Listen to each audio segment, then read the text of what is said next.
I take this very seriously. As a survivor myself, I wanted to know that women are able to come forward and to tell their stories, and we listen to them. As a lawyer, I recognize that it's important that we vet and understand and ask questions and determine credibility of all parties. He had one hand underneath my shirt and the other hand, I had a skirt on, and he went down my skirt and then went up. Reade claiming Biden pulled back when she resisted. Look, before the Me Too movement, women were not listened to. Since Me Too, women are listened to. Now, I've heard Joe Biden's explanation. I think it's sufficient. In looking at this, I think that the inconsistencies that I've seen gives me, the judgment that I believe Joe. Lives, we have people that don't have access to critical care that they need. I think it's really important that we rally behind our Democratic nominee in November. I believe that women should be given space and they should be listened to. You've said that you believe Vice President Biden. I want to compare that to 2018 when you said you believed Dr. Christine Blasey Ford after she accused now Justice Brett Kavanaugh. Jake, as a survivor and as a feminist, I'll say this.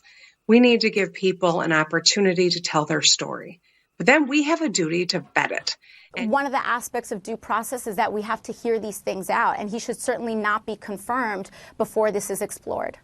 So you think that, do you think an anonymous accusation is enough? When we talk about process and due process and justice, it must center on the victim. I cannot say what should be done and what should not be done, because what we need to make sure is that there is due justice for the victim in this case.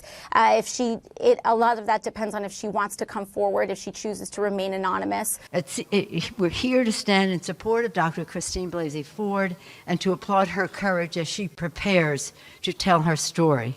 Nobody ever came forward, or nobody ever came forward to say something about it apart from the principal involved. They're standing by Biden, but they're using a comparatively different standard with Kavanaugh when you demanded a investigation on Justice Kavanaugh, when a very similar allegation came out on him. Well, let me just say, I respect your question, and I don't need a lecture or a speech. What's happening here has lifetime impacts.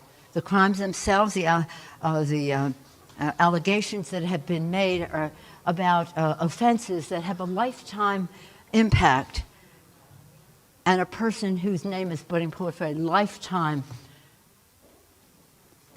service on the Supreme Court. It's just not right. Here's the thing. I have complete respect for the whole Me Too movement. I have 4 daughters and 1 son.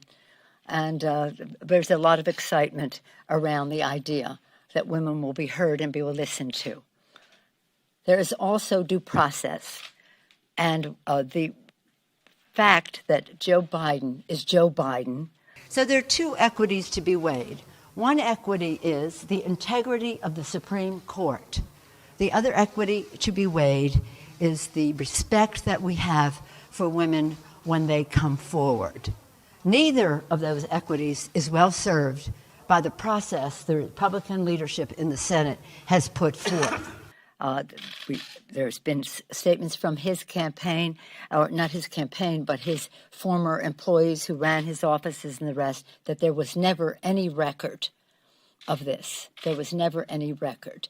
And that nobody ever came forward, or nobody ever came forward to say something about it apart from the principal involved. Instead of asking questions, the Republican leadership fears the truth. Instead of coming, when they're having a hearing, instead of asking an act of cowardice, the Republican, no offense, all-male committee has decided that they would have what they called a hired woman? Is that the expression they use? A hired woman to ask the questions. Really? I am so proud. The happiest day for me this week was to support Joe Biden for President of the United States.